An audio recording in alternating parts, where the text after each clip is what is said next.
Hello, hello. Good morning, good afternoon to all of our attendees today. We're so happy to have you. My name is Clara, and I'll be hosting today's session. And I'm really excited to have everyone here. Please feel free to let us know where you're joining us today from in the chat. We will also have a few minutes at the end of our talk today for any questions you might have for our amazing speakers. So if you have any questions, feel free to put them in the Q&A section so that we're able to see them and get back to you with the answers. All right. Can't believe it's already August 25. Time is flying so fast. So I'm really happy, though, because we are able to kick off our event season. We have started this new webinar series, actually panel talks at Gather. And we're kicking off with a really, really tough topic. But we have amazing speakers here. So I'm really excited about the knowledge they'll share with us today. Today's topic is building for outstanding employee engagement. And as you know, we're joined by 3 speakers. Before I give them the floor for them to have a chance to introduce themselves, let me just quickly share a few things about today's webinar.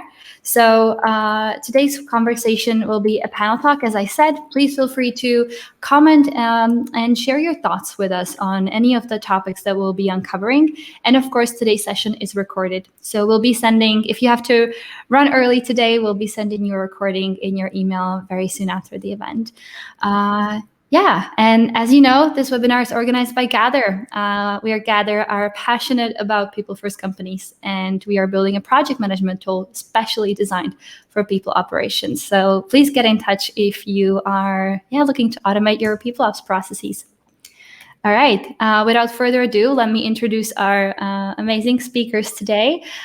We have Alex joining us from Flatiron Health. We have Lauren joining us from the Sill and Vaida from Slite. Ladies, I would love to give you the floor now for you to have a chance to give us a little introduction about yourselves. Lauren, why don't you start? Yeah, hi everyone. I am Lauren and I am based in New York City, and I'm currently the Director of People and Culture at the Sill. If you haven't heard of us, a hint back there. We are a online and brick and mortar e-com retailer. We sell houseplants and houseplant accessories. So check us out if you're interested. Amazing. Thank you for being here today. Vaida, why don't you go next? Yeah, hi everyone. So I'm Vaida, head of people at Slite. And Slite is a tool for knowledge management for teams. And I'm very excited to be here today. I'm calling from Lithuania, from Europe. So I hope we can have a good chat and learn a lot from each other. Absolutely, and we are so excited to have you. And Alex, over to you. Hi, I'm Alex. I'm joining from New York City as well, although originally from Cleveland. So I like seeing all the Clevelanders in the chat. I am the Chief People Officer at Flatiron Health. Our mission is to learn from the lives of every cancer patient. So we have a network of cancer clinics that give us aggregated, de-identified, anonymized cancer data, patient data, so that we can build charts to do more inclusive research to represent the populations that aren't included in clinical trials for regulatory submissions. So very excited to be here. We're really excited to have you. Thank you all so much for this introduction. And let's do it. The first question I have for you is actually a very personal one. And that is, why don't we start with you sharing with us, what does employee engagement mean to you? Who wants to start? I can go first. Amazing. We measure our employee engagement. So usually the definition that we talk about when we're explaining to people what it is that we're measuring is that we're talking about the sort of commitment that they have in their work, in their job, and with the company. And so we're looking at that discretionary effort and the places where they feel motivated to sort of stay with and grow with the company. So that's how we talk about it internally. I love that. Vaida, what about you at Slite? And what does employee engagement mean to you? Yeah, I would say quite similar. For us, it's very connected to motivation.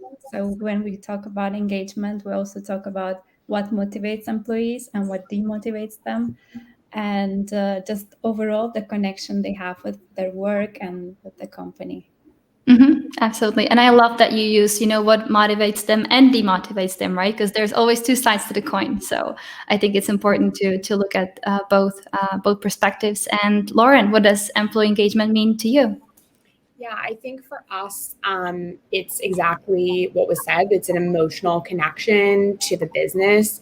I think for us, we're very core values and guiding principles led. So it's very integrated into that and how they engage with our values and like live them every single day. So I think it's very woven together from that perspective. But I think it really is that like emotional connection, like both to like the business and for us very much our product as well. Amazing. And actually, I have another question for you. When did your team first start thinking about, employee engagement as a whole? When this actually first became a topic at the Sill? Yeah, I would say that I joined the Sill pretty early on when we were just about 10 team members. And I think it really started off the bat because we have a very diversified population where we have retail stores, we have a distribution center, we have corporate team members, and they all had and always do have like different levels of engagement by nature of their roles. So I think it became something that was really critical like from the beginning because we have to engage our team members in different ways by nature of the fact that they all have very different roles. So I think it was very much super early on in the business's life that we started thinking about it. Absolutely. That makes a lot of sense. And thank you for sharing that. Vaida, what was it like at Slite when employee engagement, first became the topic for you? I think that it was already a topic before I joined. I got a sense that our CEO and CTO actually really thought about it already. They were maybe not doing it like in a way that's very official or process oriented or anything, but like just in general, like talking to employees, having one-on-ones and really trying to dig deeper to understand how they're doing. So I really, when I joined, I got a sense that they've been doing that job already. They've been taking that pulse of the organization and doing quite a good job with that. Of course, easier when you're smaller to do that. And when I joined, we started growing and doubled in size. We needed to think of a little bit of a different way to do it. But yeah, I think it was always important, and I think it's really, really nice when the CEO is also caring about that. Absolutely. I could not agree with you more. I think that, some impulses always have to come from the leadership. So it's really great to hear that, that was the case for you at Slite. Yeah. And Alex, over to you. When did employee engagement, become a topic at Flatiron?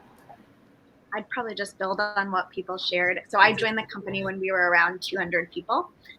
So it was certainly very much present, I think, in the work we did. And I think building on Vaida's point, it really came from the top. Our co-founders had this saying where they would say, culture is our moat. They'd say, what we're doing is really challenging and it's going to take us a while and we're not going to see initial success in certain places. And so the difference between us actually achieving this mission that we've set forth, and it's a lofty one, is having the culture and the employees and the environment where people want to stay, they want to bring their all, and they want to kind of be in it for that long haul. And so that guided so many of the decisions that we made, even from like the very, very early days, was that belief that like we needed to invest in our employees so we'd have the people to kind of solve the problems. Absolutely. That is truly amazing. All right, so let's ask the big question, and that is, how do you engage your teams? Engagement can be measured from all different ways. It can be achieved in many different ways, from education, inside the company, to career growth, to project and team rotation. There's a lot of things that can happen. So tell me, how does that happen in your company? Vaida, why don't you start? Yeah, it's not an easy question, and I would say it's a bit different for everyone. So it's important to talk to people first of all and understand what is actually engaging your employees, it's gonna be different in each organization. So I think that's why it's so important to follow up with them and really dig deeper as well. And I would say some of the examples from my experiences, for example, being connected to the vision, it's very important, and kind of really, in the long term, really caring and really believing in what we're doing in the end of the day and why are we here. Then, of course, there are a lot of other topics like, how am I with my career? Like, am I growing? Where do I see myself in this organization? Can I make an impact that I was always expected to make, and where I want to, make an impact? And lots of other things. So, you all know all these topics. Probably I'll leave the others to comment as well. But I would say that some of those are, some of the key from my experience, as well as, just overall relationship. Like, how do I get along with my colleagues? How do I get along with my manager? Is the manager helping me, supporting me enough? In the end of the day, matters a lot. Well, but maybe I'll leave you Absolutely, absolutely. And I really, really love what you mentioned, about, there it kind of being employee engagement being a process, right? Not like a one-time thing, but kind of working always with feedback and following up and making sure that, things happen the way they're supposed to happen. Alex, is that, does that resonate with you? Do you feel like it's similar at your company? It absolutely resonates. And I think it's something we kind of grapple with since it sort of grows alongside us. In each stage of our growth, we step in and like sort of reevaluate what things look like. Because I think what we've always said is that culture is a how, not a what. And your values are they're your core first operating principles, and really where culture shows up and the way that we engage with our employees is trying to make decisions that are aligned with those values and trying to show sort of this cohesive experience where what we stand for and the things that are important to us, that's reflected in like the micro decisions we're making and in the macro ones. And so as a people team, that those sort of serve as our North Star. And even if we're just thinking about like, what do events look like, or, how are we sort of communicating and providing sort of our information, and what's transparency mean for us, or what is cohesion amongst our different programs and processes? It's all with this idea of like, we have these values similar to what Lauren was saying that are so core to how we operate. And those give us basically all of the heuristics we need to make those decisions.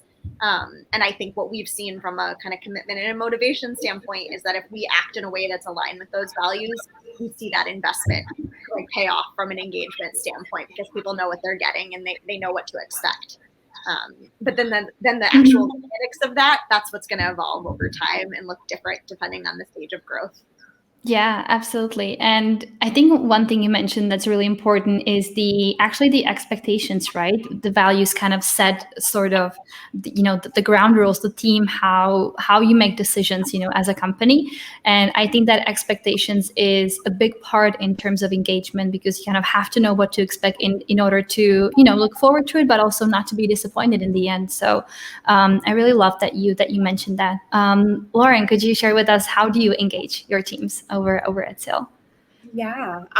So I think for us, like everyone said, engagement really encompasses, I think similar to employer brand, like it encompasses everything, like all in one. Like when you think all the systems, whether it's performance or onboarding or all of those different things. And I think different companies focus in on certain of those places as really where they think engagement is like most important in that stage. And so for us, growth is one of our core values. Obviously, growth, just like our plants, is very important to us.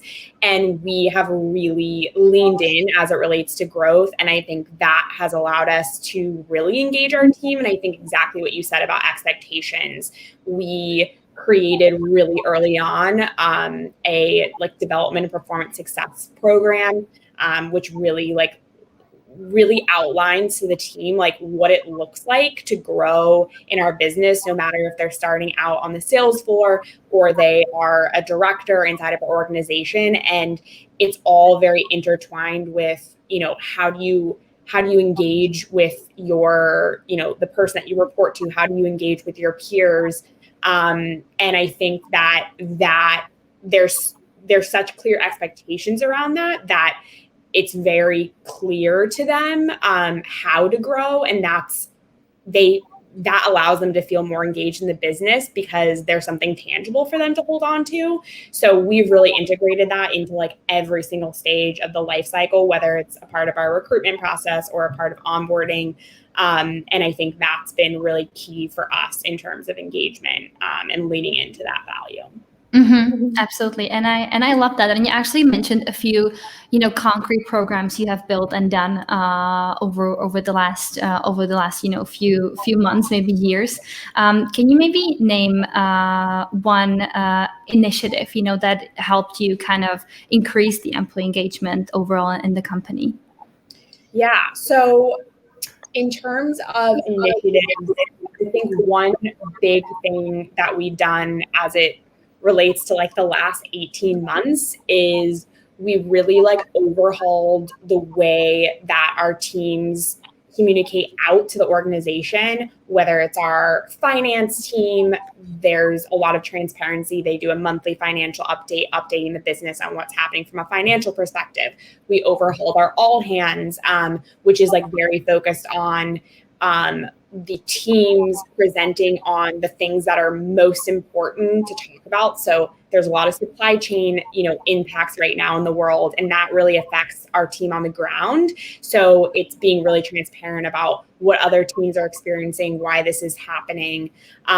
So I think that that's been a big initiative in the past 18 months, that where there's been so many challenges in the world, as so many teams know, and we've found leaning into our values and just being transparent about that between different teams like provides so much empathy and really like helps to like decrease the, I think sometimes just combative nature that like not knowing things creates. And so we've really tried to lean into that, and that's been really impactful for us and has really helped engagement because people feel like they understand what's going on and have more empathy. Absolutely. I think, you mentioned transparency, which I think is like, one of the greatest things a company can do.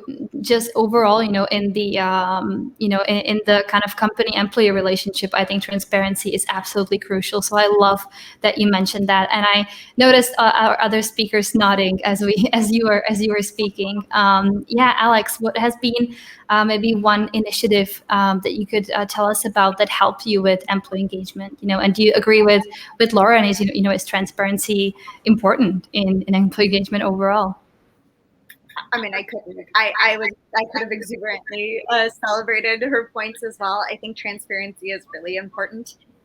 It was part of how we always operated, and I think it served us really well because I think people see their success tied to the company, and so they want to feel sort of brought along. So I'll just pick a different initiative, just to mix things up. I think one of the most powerful things we've seen is bringing some of the work that we're doing inside so that everyone can understand how they fit in to what we're trying to achieve. Because I think the mission for us is such a central motivating force, and it's a huge part of why people come and stay and like grow with us. And so we've invested a lot of time in telling either patient stories or doctor stories, or looking at like the path of a regulatory approval and the people whose lives have been changed by some of it, and really trying to make sure that we never lose sight of that, because the work is hard. And a lot of people are many degrees sort of removed from it. I think it can be easy, for example, like in my people team, it can be easy to kind of forget where your work and your energy and your investment is going. And so for us, like one of our sort of biggest efforts has been around that patient engagement.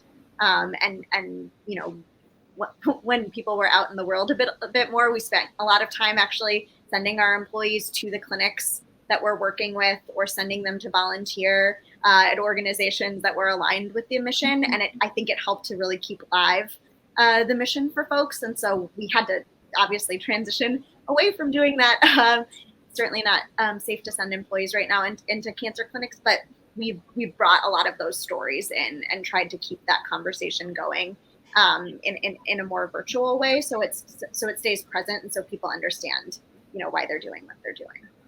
Absolutely. I think being connected to the work you're doing and kind of seeing the impact, like being able to, lift your head and kind of see what's happening out there with the work you've been working on for so long is always extremely impactful. So I think that's a really, really great initiative as well. So thank you for sharing that. Vaida, over to you. Do you have one initiative you'd like to share with us? Yeah, sure. So I was thinking about a few, and it's quite similar to Lauren's regarding transparency and communication, but maybe it's more about the why or like the how. And in our case, we got some feedback that, so we've been always remote, but with pandemic, people were not able to like maybe do the same things after work. Like they would not see maybe as many people. And, we got a bit of feedback that even though we work very well asynchronously, mostly, there was maybe this lack of human contact, which is totally normal. And what we basically developed was a little bit different communication style to the company. So our leadership team would usually like do a written communication every Monday about all the how the business is going, some strategic initiatives or topics. And instead of just writing it down, we started doing more like videos and making things a little bit more human, more like so that employees can see more faces and feel that it's not just the screen and boring text all the time. And we got a feedback that people really loved those presentations more alive. And we've done those updates, but also like any kind of updates that teams were doing, they started like sharing more videos. Just this simple change, I think, made it way more engaging, way more motivating for people to see another human being, just talking out there, and made it more fun as well. Absolutely, I agree, and actually, so do our attendees. Kimberly shared, yes to videos, and it's easier to digest, and and it's really really nice. So I'm happy that a lot of people actually use videos. So thank you for sharing that with us, and hopefully other companies will be able to, try and test some of the initiatives that you have tried with your teams. Amazing. All right, we have one question from the audience, which I thought we could bring to the stage as we kind of wanted to talk about this. So the question is, do you measure engagement and how? I think this is a really important question because understanding your work, getting feedback is crucial in any scenario, and especially in employee engagement, right? Because you want to understand what is happening. So my question to you, Lauren, do you measure engagement, and how do you measure it? Yeah, we definitely do. I think we do it at different points in the employee life cycle. So onboarding is definitely one kind of touch point for us where we measure engagement after both at kind of a midway point in their onboarding experience and then toward the end of it.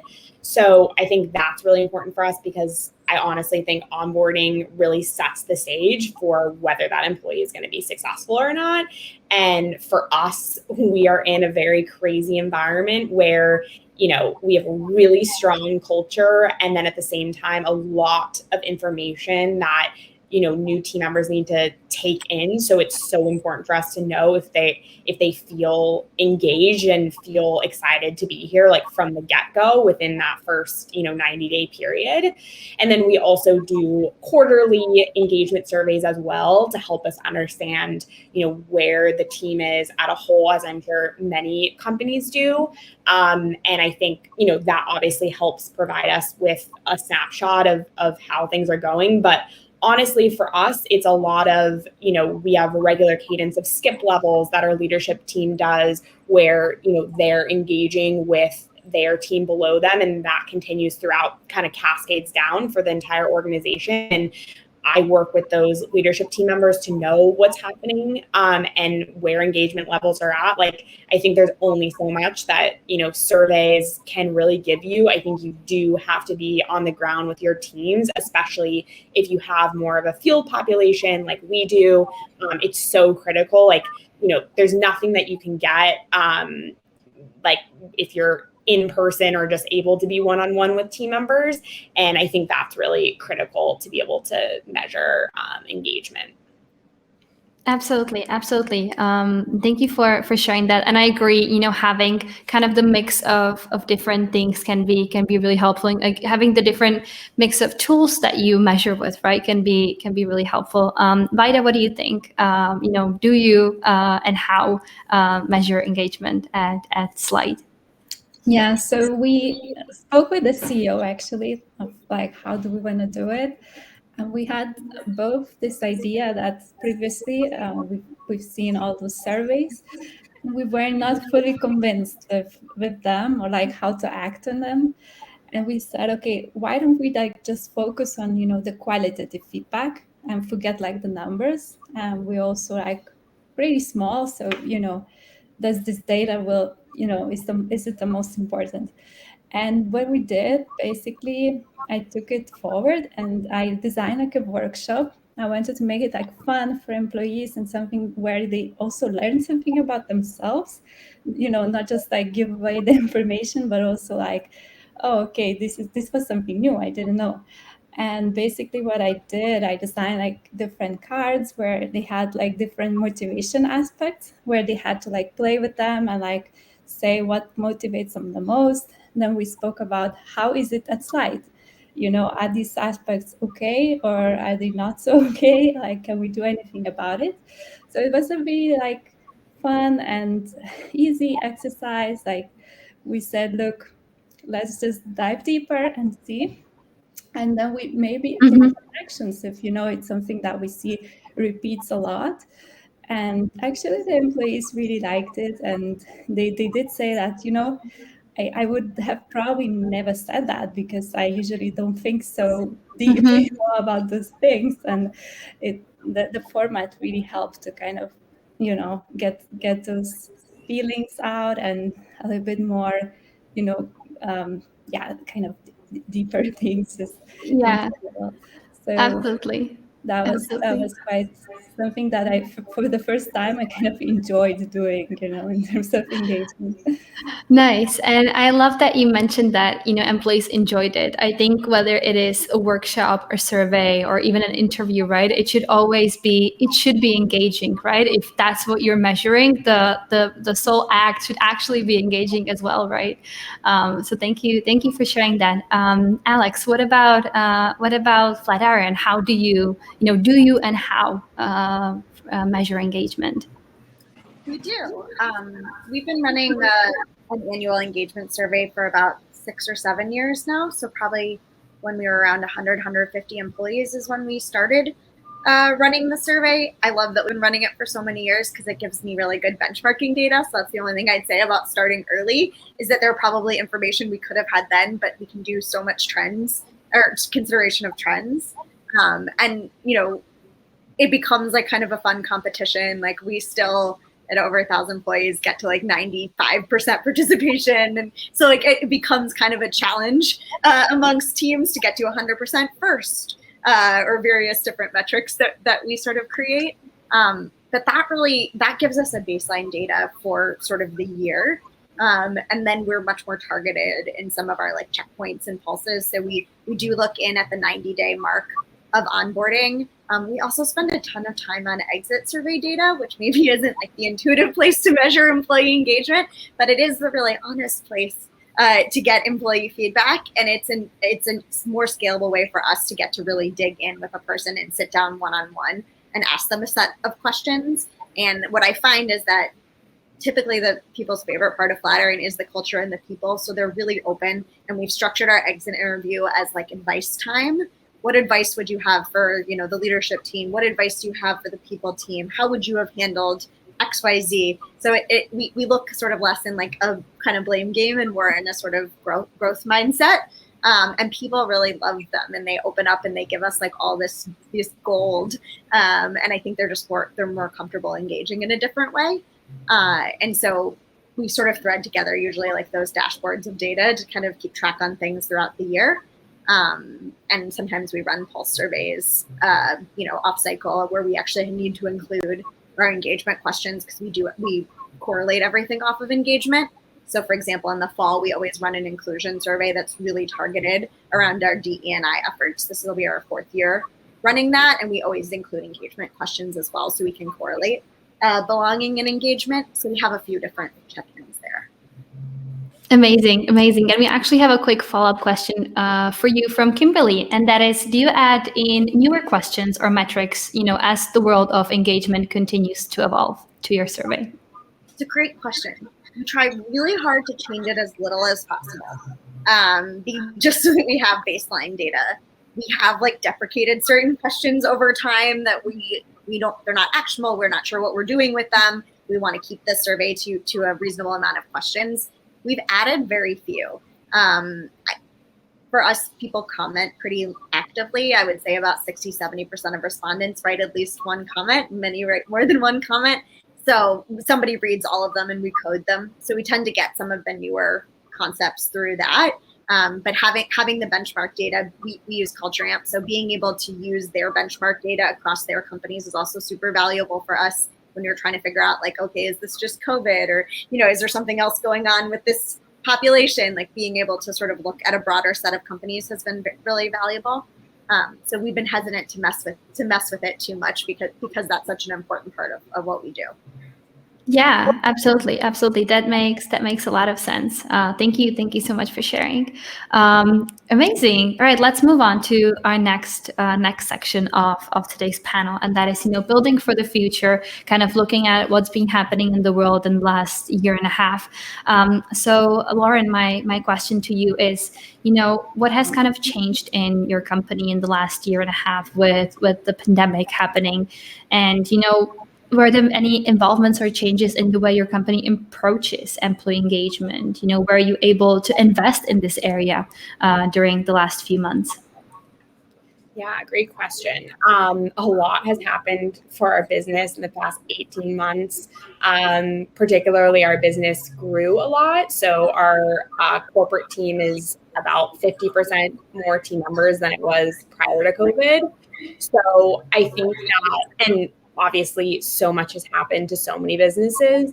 I think for us, one thing that we've really leaned in on is mental health, which, I think is a really big piece of how we've been able to engage our employees.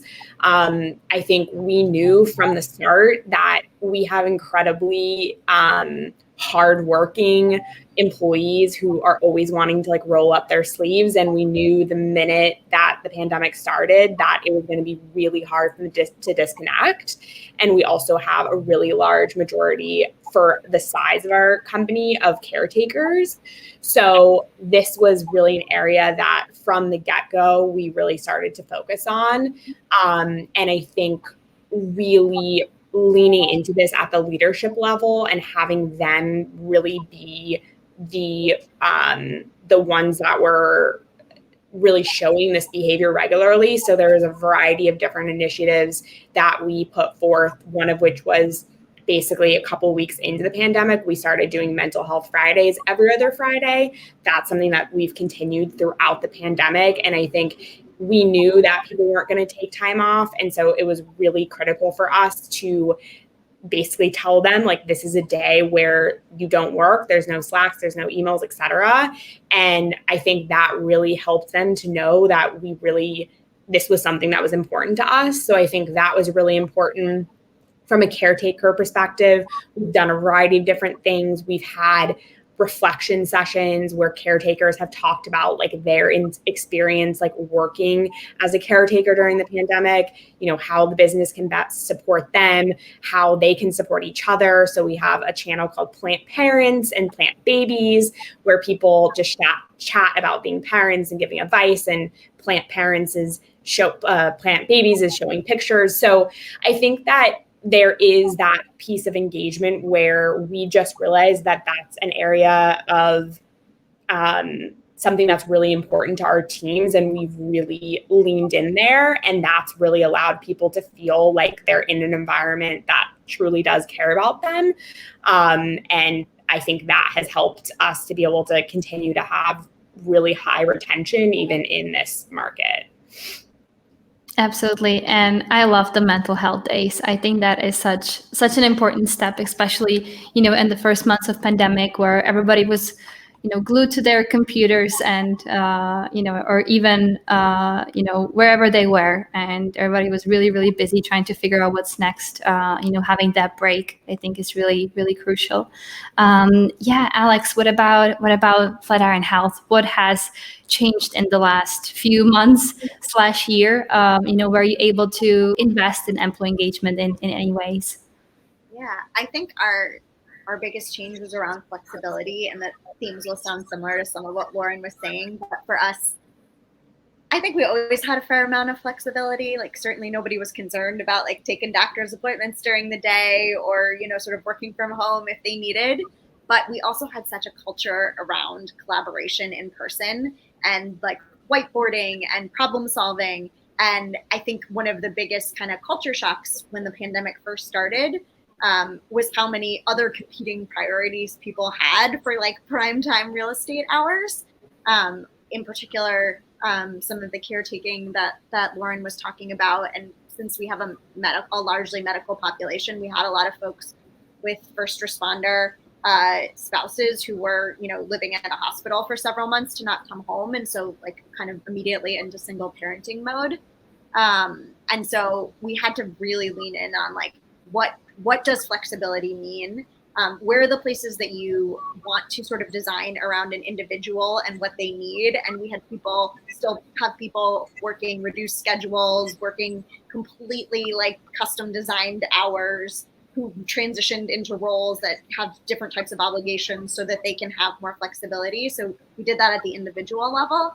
And then we tried to zoom out and say, we also want to have a consistent set of experiences. And there are places where equity is so important to us that, a person might not know how to design what they need. And so where are the frameworks and the conversation guides and the resources that we can put in place for folks to help think through what their options are, how to have that conversation, how do we normalize that conversation? And I think now that's sort of also evolved when you layer in things like health and safety, and there's so many places where you're constantly sort of flexing between what is needed for an individual and how do you ensure that everyone consistently can have access to what they need as an individual. And so that's just been like a whole different flexibility mindset for our leadership team to work through. It's totally out of their comfort zone sometimes. We have a lot of real estate holdings. So there's obviously this part of people that's like, I just want to pretend that everything is exactly the same. And then when it is able to be the same, we can just like all go back to normal.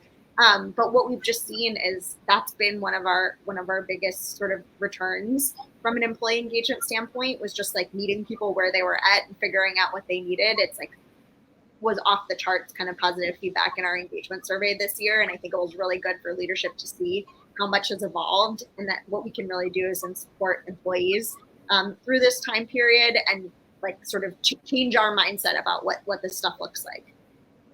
Yeah, absolutely. I think that's really powerful. So thank you for sharing. Vaida, I know you mentioned that you already spoke a little about having kind of different approach since you have a remote team. You spoke about having a bit of feedback from your team about trying to make things more human during the pandemic. Would you say that, what were some of the other things that you did basically during this time to make sure that, your employees stay happy and engage with the company? Yeah, it's definitely was not easy. I guess we are all from very different companies, but kind of had similar challenges, I feel. Yeah, so I think one of the most important thing we did, it's something very, very simple, but I think very powerful, which was when the pandemic started, you know that a lot of companies were laying off a lot of people. And I think it wasn't a lot of employees had like, am I the next one? You know, what's really happening? So what we did, we sent a communication to everyone, just saying, look, we're okay. Like, we're not gonna do that. You can be, you know, secure. And apart from that, we also said that, look, it's not going to be easy. Like, the situation is what it is, and our expectations will be different. So that, you know, we're very clear from the very start of it that, you know, we know you have, you know, a lot of things in your head, things are happening. It's not easy, and we know that you probably won't be able, you know, to reach 100% as you did before. I think that was very important. And it doesn't mean that everyone just went and were like, okay, now I work at 50% just because I got permission. It was actually the opposite. People were really thankful, and they did, you know, the best they could, but they felt confident, and they felt that this trust and this transparency really resonated. I think that was a very important communication, and was very early. Apart from that, I think that we kept iterating. So we didn't just leave it there, and we kept, you know, communicating with employees and saying, you know, it's okay. Like, it keeps going. We are all tired of it, but, you know, that's what we expect, and that's where we can meet, and we can also look at your individual needs. So definitely, I think, you know, being transparent and communicating and over communicating in those things, I think is very important. And apart from that, just to make it, you know, again, a little bit more human, we did also some, you know, more fun meetings and things like cooking classes and things like that online. As the pandemic, even being remote, we would meet in every like 4 months or something like that. Now we couldn't do that, so we were trying to organize a few activities, and people appreciated that, to still keep, you know, that contact, and to and see people, and in a more, you know, fun and less official environment. Absolutely. And I love what you mentioned. I think, you know, empathy is like the very first step you can take as an organization, especially during difficult times, but even, you know, on a regular day, to, you know, to make that, as you mentioned, that human connection.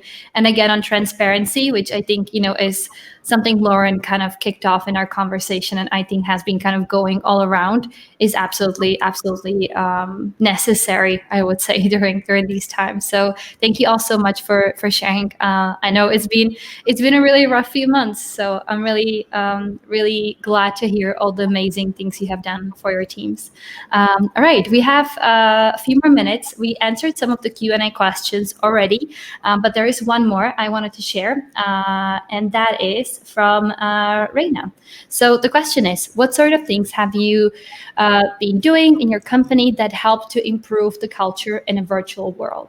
So, you know, what was kind of one of the things that, I know you mentioned a few things already, kind of, you know, in our last question, but wondering, you know, is there anything you'd like to add to this? You know, what have you done to improve your culture? I'll kind of leave everyone a few seconds to think about the question, and just let me know when you'll be ready. Yeah, Lauren, I see you nodding. Do you wanna take the question? Yeah. So one thing that's really been a huge challenge for us is the fact that our, you know, HQ team is still fully remote. We don't have an office space, but we have our other locations that, you know, some have continued to work throughout the pandemic, and others, our retail stores were closed and they're back open. And, you know, before the pandemic, there used to be a lot of the corporate team going into all these locations and meeting people, but now our team is very distributed. We hired people remotely. So how do we not only have human connection between like our HQ team, but how do they feel connected to all the rest of the teams? And so initiative that actually happened through our DEI council. So our DEI council is made up of equal parts team members from all of our different populations. And they are really focused on coming up with, ways of how do we make our business more equitable and inclusive to promote diversity throughout the organization. And they created this program that they launched, which is our co-pilot program. It's basically an onboarding buddy program. So as part of onboarding, whether someone is a new store associate or they're the COO, they get matched with someone in the business who has volunteered to be a co-pilot. It's very focused on people who is super passionate about culture and, just their experience. And they get matched with people who are not someone that they would directly work with. So a store associate with someone that's, on the marketing team. And that's been something that's been, I think, really impactful for us. Absolutely. I love the co-pilot program. I love the name of it, and I really like the way you have set it up. We've also seemed to lost your video, so let's see if you'll be able to turn it back on. Amazing. There you are.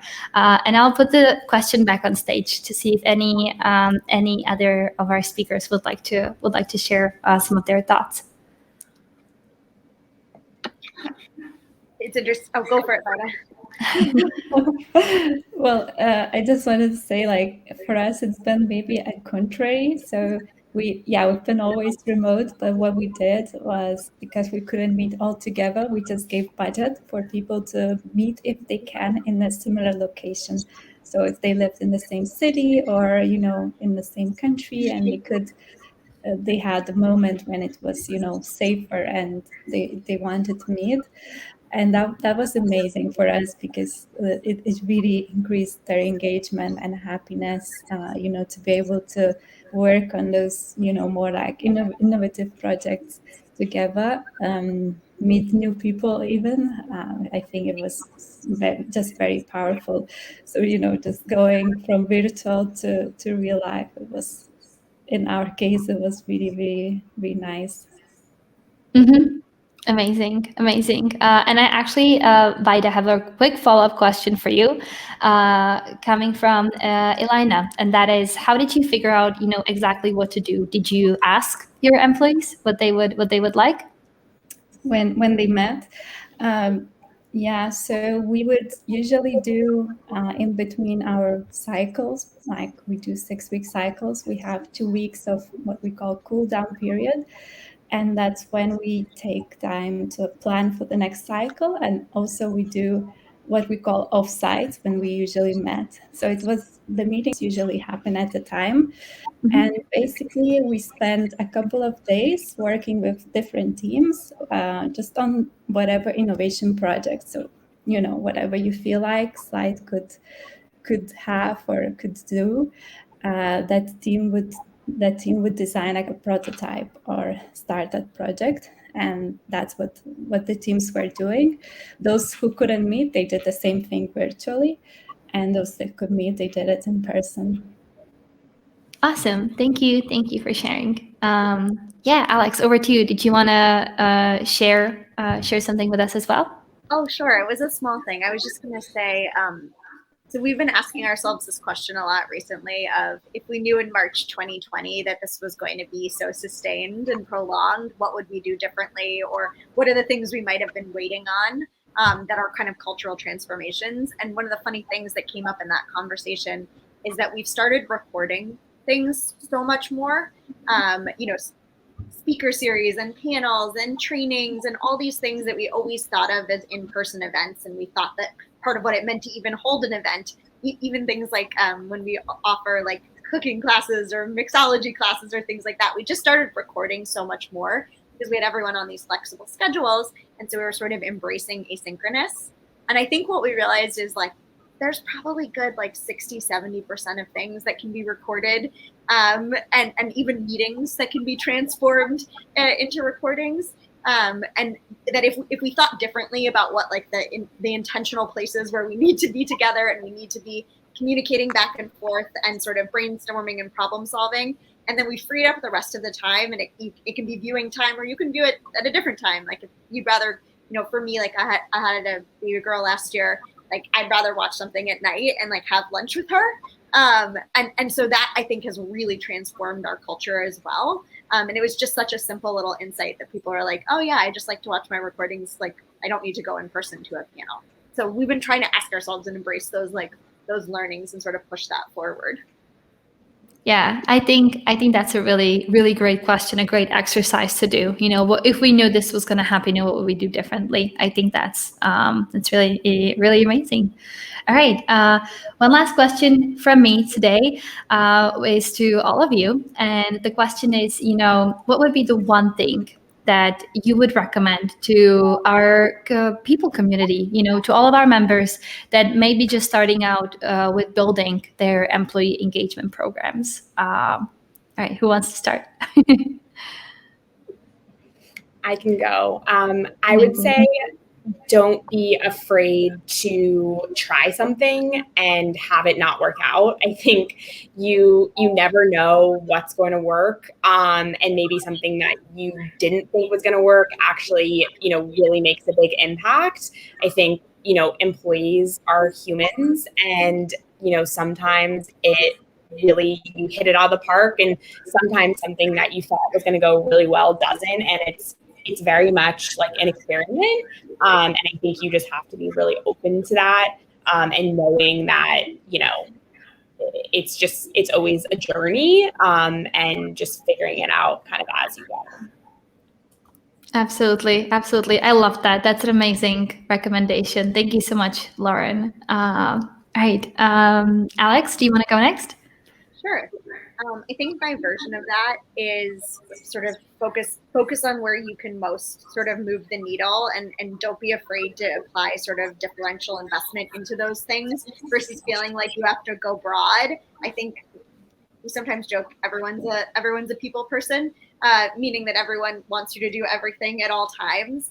And if you feel like employee engagement is like a massive comprehensive roadmap with initiatives across every single goal, then it's going to be really unattainable and also probably hard to get traction and hard to learn as you go and sort of iterate as you go. So for me, like being really thoughtful and intentional on like what's your why, like where does things start, and building from there. That's my big learning, because I think you can move the needle with that focused investment, sometimes even more than you realize, rather than going so broad and kind of missing them. Absolutely. Taking things one by one, step by step, and, focusing on where you can make the most impact today. I think that's beautiful. Thank you. Vaida, and over to you. What would be the one thing you would recommend to folks who are just starting out to build their employee engagement programs? Yeah, so I cannot agree more with both of you, but yeah, maybe to give some more advice would be just to build trust initially, because employees will not give, very honest feedback if they don't trust you. So for that, before don't just think about, surveys and, just do it like once a year, that's enough.